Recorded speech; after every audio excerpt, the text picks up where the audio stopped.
All right. Well, good morning and good afternoon, everyone, and welcome to today's Exploring by the Seat of Your Pants event. My name is Joe Grabowski, and I'll be your host for today.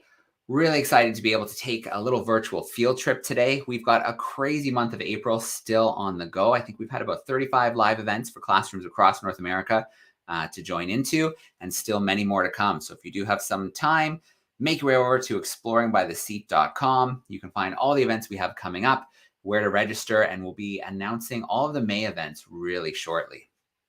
So we're going to take a little virtual field trip, like I mentioned, to the exploration vessel Nautilus. Today, we're going to join the Nautilus team as they are exploring deep water seamounts of the Papahānaumokuākea Marine National Monument. Last expedition season, the ship used multi-beam sonar to map the previously unmapped regions, and they've returned to explore targets with the ROVs. So the Ocean Exploration Trust and the Nautilus Exploration Program aim to explore the ocean, seeking out new discoveries in the fields of geology, biology, maritime history, archaeology, and chemistry, while pushing the boundaries of education, outreach, and technological innovation. Today, we've got Shelby Johnson joining us. She's a science communication fellow on board. As well, we have Ryan Gasbro joining us from the science team in the biology area. So I'm going to bring them in live with us right now. Hey, everyone. How are we doing today? Hey, good morning. How are you? Good morning. Good. Shelby and Ryan, it's great. Great to see you. And Shelby, I was in the hot seat back in 2018 as a science communication fellow. So I know all about the fun that you're having right now. But it's great. Awesome. Yeah, it's great to see you. We've got a great group of students across North America hanging out with us right now. Some of them are saying hi in the chat. We've got camera groups. But for now, I'm going to let you guys take over for a little bit and bring us up to speed on what's going on. Yes, absolutely. Thanks so much for that introduction, Joe. Like you just said, I'm an SEF. Glad to be here, and Ryan's on the science team. So we've been doing a lot. So thanks for connecting with us, everybody, on Exploration Vessel Nautilus. And that's this giant ship right here. So Exploration Vessel Nautilus is about 224 feet long and about 36 feet wide. And it definitely needs to be that big because there are 50 people on board this ship, which includes the more permanent crew as well as the guests like me and Ryan on board for this specific expedition. And it also has to house all of the equipment and ROVs and machinery that allows us to even do the science and the exploration that we are doing. So we're very grateful to be on this ship. It's my first time on EV Nautilus. I don't know about you, Ryan. Is this your first time? My first time as well. Have you been out to sea before this, or this is your first? Been out to sea on a few deep sea expeditions, but this is my first time on the Nautilus. Cool. This is only my second expedition, so I'm a little bit of a newbie still, but it's been going good so far. So this is where we are. On this really historic ship. And fun fact, Exploration Vessel Nautilus belongs to Ocean Exploration Trust, which was founded by Dr. Robert Ballard, who is the man who is credited with finding the Titanic. And so that's sort of where his love for exploring sort of exploded from that point once he found that. And he wanted to share deep ocean exploration with the world because there was so much to see. So, just to orient you a little bit to where we actually are out here in the ocean. So, if you are looking at my cursor here, many of us flew into Oahu. On the main Hawaiian islands. And then we have transited really far, actually, over to, if you see these sort of light whitish blue areas, these are the deep sea mounts on a ridge called the Liliʻuokalani Ridge. And I think we're on this side of the ridge, Ryan. Yep. Yes, we're on this side of the ridge right now, exploring deep sea mounts. We are actually wrapping up an expedition right now on Mercury. That's right. Yes, on Mercury Seamount. So we have come pretty far. We were actually ran out of the monument. So this blue, dark blue sort of solid line here is are the boundaries of Papahānaumokuākea Marine National Monument. And so we've been a little bit outside. The first couple of days of our journey were a little rough with weather, and so we had to explore outside of the monument for a while, but we've been able to come back in, so it's been really great. And a good thing that we always like to preface when we talk about exploration is the mapping part, and I'll actually jump right to this video. So before we can actually explore anywhere on the ocean floor, we have to map there first because it's sort of like shining a light, right, on a place that has never been seen before. We have to know where we're going. And then that way, once we know where we're going, we know some of the good places that we can explore. And so the ship is able to use this machine, which is called a multi-beam sonar, and it's able to sort of send a ping all the way down. And then once that ping travels sort of back up to the ship, we're able to get these really cool visuals of all these deep sea mountains and caverns, and it gives us a great map of where we can actually explore. And so that is what was done last year in this area. And so now we're back and we're actually exploring. But we can't go down ourselves. Well, some people go down in actual submarines, but we don't have any submarines here on EV Nautilus. But we do have ROVs, which stands for Remotely Operated Vehicle. And it really is important to help do the science on board. Ryan, do you want to talk a little bit about how the ROVs help you guys sample? I'm happy to point to some stuff if you want to point out some things on the Sure, ROV. yeah. The ROVs are one of the primary and most important tools that we scientists use to go down to the seafloor and look around. There are a lot of equipment on the ROV, as you can probably see.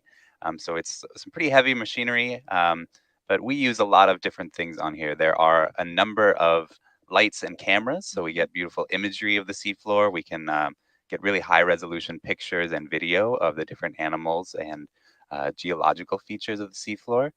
On the front there, you'll see a box where we can take samples using the manipulator arms on either side of the ROV. So we can actually grab animals or rocks from the seafloor and then put them into that box, bring them up to the surface for work back here in the lab.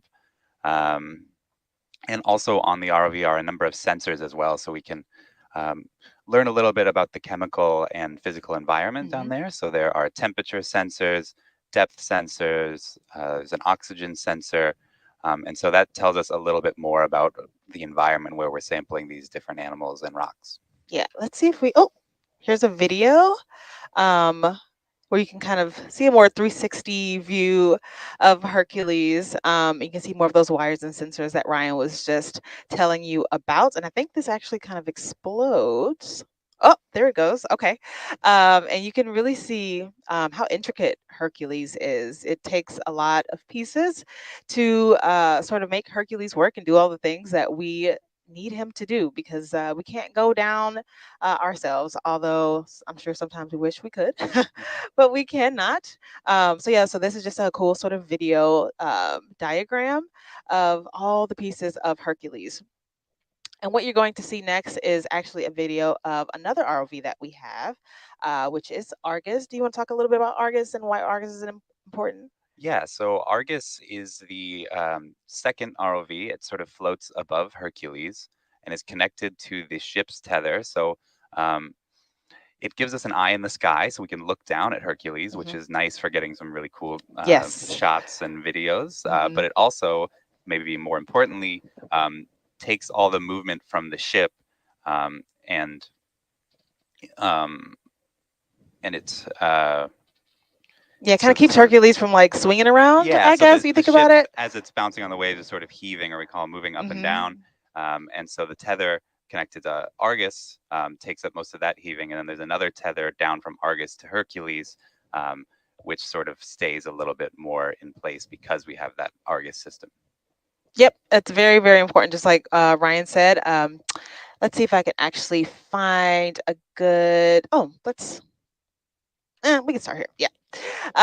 So yeah, just like Ryan was saying, we have to put both of the ROVs in the water. Argus is really important to have sort of an eye in the sky over Hercules and also take up and absorb some of that movement from the ship, because Hercules is trying to grab things and we don't need Hercules swinging around. So Argus is very, very, very important.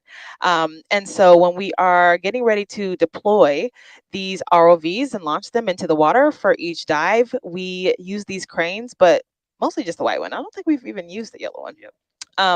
We use the white one primarily, and this is what allows us to take Hercules and get him over into the water before the vehicles actually start their descent. So the crew on board, it's a pretty much like a all hands on deck sometimes type of operation when it's time to launch.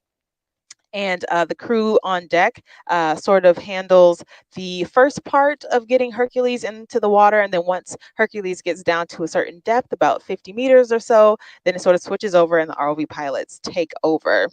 And here is sort of a video that you can see that once Herc is actually in the water, you can see here, I think this is probably on a bringing him in from a dive, I think. But you can see that long yellow sort of line, which is called a tether, which is basically this sort of long mix of cables that allows us to connect to the ROVs, control them, communicate with them, keep up with where they are, because we don't want to lose them. But that's sort of Herc back there floating away. And then this is just a video from Argus. So Ryan just reminded us that Argus floats above Hercules.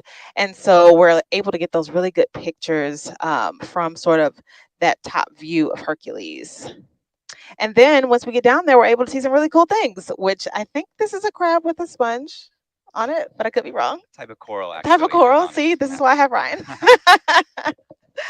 And so some things look really familiar like these. You know, we see this and you kind of automatically think, oh yeah, that's some sort of crab. And then these are sort of once samples come on board, our science team, like Ryan and our science interns and all the people on Ryan's team, they are able to take the samples and they process them in different ways to get them ready for research. Ryan, do you guys actually get to the research on board, or do you mostly just prep the samples? A little bit of both. If there's something really interesting, we can sort of take pictures and start the research process a little bit. But a lot of things do happen back at shore in the laboratory, so we preserve a lot of the animals we bring up so that we can do things down the road to do our science. Awesome. Love it. This might be a video of Herc. Maybe if we can see some of those manipulator arms in action. Yeah, here we go. So, okay, awesome. Yeah, so in this video, you'll see Herc using predator arm, I think this one is, using the predator arm. So we do collect biological samples, but on this expedition, we are also collecting rock samples. Ryan, do you want to explain why we're collecting rock samples for this? Yeah, so this chain of seamounts that we are on, as we said, has never been visited before, and we also don't know a lot about its geologic history. So we don't know when the seamounts were formed or a whole lot about the chemistry of these rocks. And so we're collecting a whole lot of rocks from different environments along each seamount and hopefully bringing those back to the lab and looking at both sort of the geologic history of them and some of the microbes that live on the crust that is on the outside of the rock. Yep, absolutely. So we've been having a lot of rocks, and one of our lead scientists, Val, she's a geologist. She has been very, very pleased with the rocks that we've been getting. So it's been good. And you can also see in that video, like I said, how the sort of manipulator arms work. And we have seen fish like this guy. I'm not sure of the name of this one. I don't know if you know, Ryan. I think that might be a chimera. Oh, is this the Coryphaenoides or no? I'm This- not positive of the Okay. scientific name of it. I feel like we keep seeing that one and that name kept coming up, but I can't like put two together right now. Yeah. And then sea stars, of course. And there's that arm again in action. You can see we've sampled a couple of sea stars, also some sea anemones, I think we've sampled. And an important thing to sort of know about the arm on Hercules is that the sort of grip pressure can be changed because you can't pick up a rock with the same pressure that you pick up a sea star and vice versa, right? You need a little bit of a harder grip on a rock, but we don't want to squish a sea star. So the ROV pilots are able to change that sort of grip strength according to what the scientists need to actually get and sample. We want to try to keep it as preserved as we can when we bring it back to the surface. So I will stop there because I know we have been talking your ear off, but I just wanted to bring you guys up to speed to where we have been and what we have been collecting because it's been a really exciting time. But now we are happy to open up the floor to questions about anything, about ship life, what's it like living on a ship, how long we've been out here, how we sample things, anything. All right. Awesome. Well, Shelby and Ryan, thanks so much for taking us on a little exploration of what you've been up to. It's always fun to see those live videos, see Hercules and Argus in action, see those samples being collected. So that's great. I'm glad to hear everything's been going well. I'm going to bring in some of our groups and we'll see if they have some questions for us. We'll start with Miss Robinson's grade 7 crew today. How are we doing, grade 7? All right. There they are. These grade 7s, they are joining us from Petawawa in Ontario, so in Canada today. Oh, hello. I was wondering how the machine arms are controlled. You want to take that one? Sure. Yeah. So our ROV pilots spend a lot of time practicing and getting good at controlling these arms. Basically, there are multiple joints on each of the manipulator arms, and so they actually have a little sort of arm setup on here with joysticks and other things that they move their arm around and sort of control the arm remotely. Almost like a video game, almost. It is if a you lot think like, it, right? yeah, there's joysticks involved. It's very cool. Yeah, they're trained. They're super great at what they do. Like really, really good. They can pick up like little things. It's very impressive. But yep, we have folks in this control van. Actually, if you look behind Ryan and I, all of these screens, the ROVs sit in that front row back there. So great question. All right, let's grab another question here. We've got another live group. This is a family group hanging out with us today. They're in Massachusetts. Oh. I'm going to bring them into the call now. How are we doing, Massachusetts crew?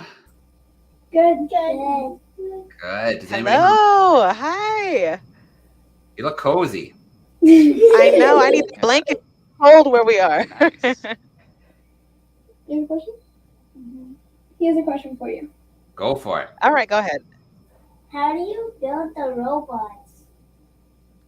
I'm sorry, one more time. How do you build the robot? I definitely didn't build it. Yeah, so it takes a whole team of engineers and a long time and a lot of thought. They build them back at shore, I think sort of piece by piece, and then put them together with a lot of planning and a lot of hard work. So we're really grateful for them for that. Yeah, very much so. Great question. All right. Yeah, and then I know that they're always being worked on. When I was on board Nautilus, I know members of the crew were always working on them, checking fluid levels and things like that. You could swap out different pieces of gear like thermometers and other things depending on what the dive was. So they are really cool and very, very expensive pieces of technology. Yes, very much so. They are constantly checklisting everything before every single dive. I think they just replaced a net or something the other day because we lost a net. We had to get a new net. They had to make that, put that back on there. So absolutely all the time. All right. And I am going to quickly share a link here for our groups. If you do want to check out, where should I put up? Put up in a banner. That'll work. If you do want to check out Nautilus Live, some of the recordings and things like that, I'm going to pop that up there. There it is. While we do that, I'm going to jump to our chat because we have some questions in the live chat via YouTube. So Miss Champagne's class is joining us. They're in Ottawa. They're grade 6s, and they've got lots of questions, but let's see. They're wondering about the samples. Are you taking samples of just things like rocks or things like coral, or can you catch things that are a little more faster moving? Yeah, so that's a great question. So we do tend to take a lot of samples of things like corals and sponges, things that stay in one place, especially if we think they might be a new species or something. That's a primary goal, is describing some of the biodiversity of this region. We also can and sometimes do take mobile critters. We actually have a suction sampler on board, and so we can that's sort my of favorite. follow around shrimp or crabs, or the sea star that we just showed you actually is moving a little bit, and so we're able to pick them up in a bunch of different ways. And so yeah, we get some mobile things too. All right. We have some groups of classrooms. They're hanging out with us in Washington today. 3 groups, actually, 2 grade 4s and a grade 6 class. And I saw them jump up and disappear. I thought maybe their recess bell rang, but actually they had a fire drill. It looks like they're just starting to come back in. So we're going to start visiting a few of those classrooms because they'll have some questions, excuse me, I imagine. So let's bring them on in. 6th graders in Washington, how are we doing today? Hi, everybody. Hey, everyone. Who's got a question for us today? Stacey, do you want to ask? When earthquakes move apart, do they create sinkholes? Could you hear him okay? Yeah. Yes, I think they said when earthquakes happen, do you get sinkholes? Is that what the question was? No, when plates move apart, do they create sinkholes? When the plates... Oh, like when the surface, when the plates move, do they create sinkholes? I'm not sure. They definitely maybe have the potential. I don't know if there are any like long-term cams that watch for earthquakes and have any footage of that. I don't know, Ryan. No, but actually where the plates are moving apart in the middle of the ocean, we get some of the most important and interesting environments in the world. They're called hydrothermal vents, so the movement of the plates apart. Magma comes up from there, and then these vents of hydrothermal or really hot fluid water come out from the seafloor, and it creates these giant chimneys. So it's one of the most important and unique environments on the seafloor. So it's a really interesting place. Oh, that's right. And there's like those tube worms that hang out around. Yeah. That's right. That's Really right. That's right. Interesting biology down there. Yeah, definitely Google hydrothermal vents. Very, very, very cool areas. Yeah, I know some of the groups were curious about kind of the geology along the seamounts because I think remembering from the description that usually they're kind of linear in a straight line, but I think this one splits the subsea mountain group, which I think makes it a little bit more unusual.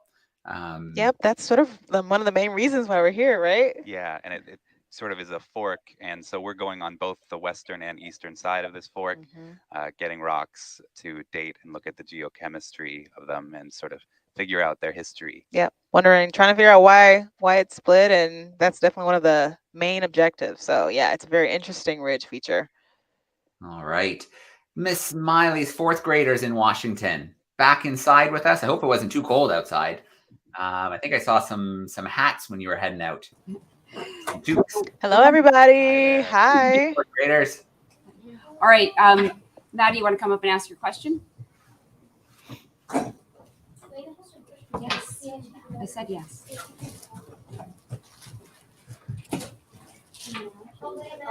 Why'd you name one of the ROVs Hercules? Oh, so they're wondering how Hercules got the name. I think I was actually reading that Hercules' name actually came from the Greek mythology. So kids, if you've ever seen Disney Hercules, right? I know it's one of my favorites. And we think about Hercules, right, in that movie as being very strong and being able to do things and go places that no one else can. And Hercules, in a lot of ways, does that for us on this ship, right? And allows us to go to these very deep depths and collect samples and withstand all of this pressure and all of these really cold temperatures. So he's our champion. He goes down and he helps us get our samples. So I'm pretty sure I read that it was actually connected to the Greek mythology figure Hercules. So yeah, fun fact. All right. Another crew, virtually grade 5s in Ottawa, are wondering that background behind you. They're wondering, is that real? Is that a screen behind you? They're wondering what's behind you. Yes, this is very, very real. So actually, Ryan and I both have what are called watches. And anytime that we are diving, and a lot of times we dive for very long periods. So we are just finishing up a 24-hour dive. So one whole day.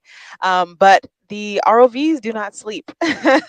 And so someone has to be watching and controlling the ROVs at all times. And so in order for us to be able to do that, we have to go in shifts to watch. So actually behind us is the control van, and it's very real. And right behind us through this mirror and in the front row are the ROV pilots and a navigator. So that's someone who's telling us where to go and keeping track of the maps. I'm a video engineer. And then in the back row, it's me, science communication fellow, and there's some other fellows on board, and also the scientists like Ryan and data loggers, which are also usually scientists helping keep track of samples. So very, very real, and lots of computers, lots of screens, so we can always know what's going on. So great question. All right. And I was just on Nautilus Live, and it looks like, is a dive just ending? It looks like you might be bringing Hercules back up. Yep. Yes, we're coming up right now. Yeah. So if you do, after this, to the groups who are tuning in, if you do head over to nautiluslive.org, you can see it is live right now, and they are recovering or returning, bringing Hercules back up to the ship. And a question that's come up a few times online is the depth. What's kind of the average depth you've been working, the RV's been working at this time around? Yeah, so we've been working at a range of depths. Every seamount is sort of a little bit different than the next one. I think the depth ranges so far have been from about a little over 2,000 meters up to about 1,200 meters. Mm-hmm. Yep, and I think at some point we're going to go down to about 3,000, but I can't remember what seamount that is. But yeah, so we'll get pretty deep. Yeah, and on each dive we start at sort of the deepest point and work our way up, maybe a few hundred meters of depth and maybe a few kilometers of actual horizontal seafloor that we cover. Mm-hmm. Yep. All right, Mrs. Campbell's fourth graders in Washington, we're ready for you. How are the plates moving where they are? Can you predict the movement or volcanoes?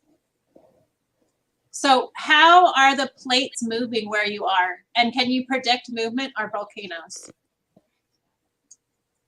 Are the plates moving where we are? I do not believe so. We would have felt that. Yeah. For sure. And then predicting, I don't know. I don't think so. Ryan, I'll let you weigh in on that. Yeah, so these, what we're diving on are actually extinct volcanoes. So these are volcanoes that erupted many, many millions of years ago. We don't know the exact date. That's why we're out here. But tens of millions of years ago, these volcanoes erupted. And what we're actually diving on is the result of that. So lava flows that have, from multiple eruptions that have sort of built on top of each other and created these seamounts. Good question. Thanks for that. All right, great question. Let's just come back there. There we go.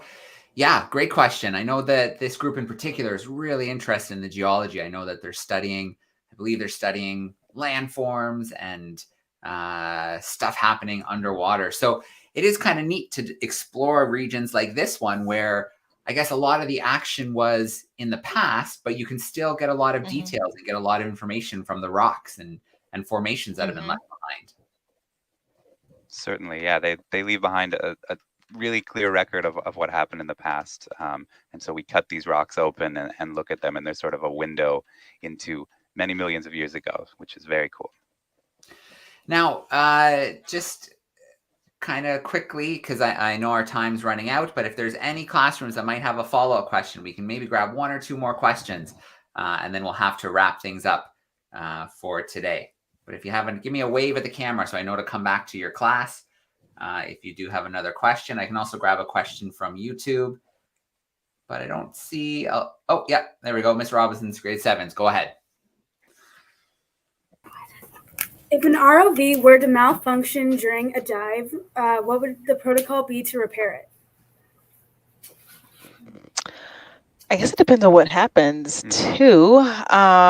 So as an example, so one of our ROVs is only working with one thruster right now, but is still able to dive. So the ROV pilots are able to maneuver around some sort of technical difficulties, but other things like if lost power or something like that, I'm assuming would be immediately ascending and retrieving, I think, Ryan? Yeah, we would recover, and then the team would spend some time looking at it, assessing what the problem is, and they've all been doing this for a long time. So we've got a lot of really great engineers with a ton of expertise. And so they're really good at fixing these things. And so if something were to go wrong, we'd hopefully be back in the water shortly after. Yep, we have lots of parts on board. They keep stocked. And so hopefully it'll just be a quick change out depending on what the issue is. And then we'll be able to get back underway with our dives. Great question. All right. And am I noticing, is Hercules coming out of the water behind you? Is that live? It looks like it. It looks like it. Let me see if I can you press Herc Zeus for me right there? You see that black says Herc Zeus right in the corner. Let's see if we can get a look. Yeah, I'm trying to see if I can get a look. No, it doesn't look like it's one. Let me try. We were set for recovery at 8 our time, though, so that would make sense that we're coming up right now. I know. I was trying to get a video, but it's not wanting to come up. But if you go to nautiluslive.org, then yeah, we should be right around coming up. If not, nope, he's coming right back on deck. Yep. So he's getting craned back onto deck right now. If you go to nautiluslive.org. There we go. Put that link back up. And the great, thank you. Yeah, speaking of ROV adventures, the cruise that I was on back in 2018, we had a pinch in the fiber optic cable that sends the power and the signals back and forth. So we had to make a speed run back to the shore and have a big section of the cable snipped out and reconnected so that we could continue doing some dives. And then I know last year, and some students may have read about this, Hercules disconnected. Yeah, Hercules got, yep, he did. Yeah. It was a scary time. Had to have somebody come and rescue. But on this, we had a ground fault the first time. Yeah. Electrical issue. I think that was the first time we were trying to get into the water. I guess some water got into the cable. Is that what a ground fault is? I think something like that. something with the tether. But it was able to be fixed pretty quickly, and we got back in the water. But things do happen for sure. Yeah, it's never easy when you take machinery and then you put it in the water and then add a lot of pressure. There's a lot of things to think about, a lot of things that can go wrong, which is why they're so, they work so hard. Our family group, I think you guys messaged you with one more question. Go on ahead. Yeah. What would happen if the ship was not working? What happens if the ship stopped working? Was that the question? What happened with the ship? Yeah, I think I don't want to get it wrong. if anything's ever happened with Nautilus, is it ever broken down? Not while we've been out here. Everything's been going pretty good. I think the only thing that happened was the DP was a little off. So there's a direct positioning system on the ship. And I think that had some issues for like a split second, but then they were able to fix it and we were good, but nothing major. We haven't broken down or leaking oil or nothing like that. If there was ever an emergency on board, there is protocol. We would do what is called a muster. And you go to a specific part of the ship, everybody, and you put on life jackets and you wait for the captain to make sure everything's okay. And if there's a situation that means we have to actually leave the boat and get off the ship, then we do that hopefully in an orderly fashion, depends on what's going on. There are lifeboats and all kinds of other things on the ship that if we needed to escape for safety reasons, we could.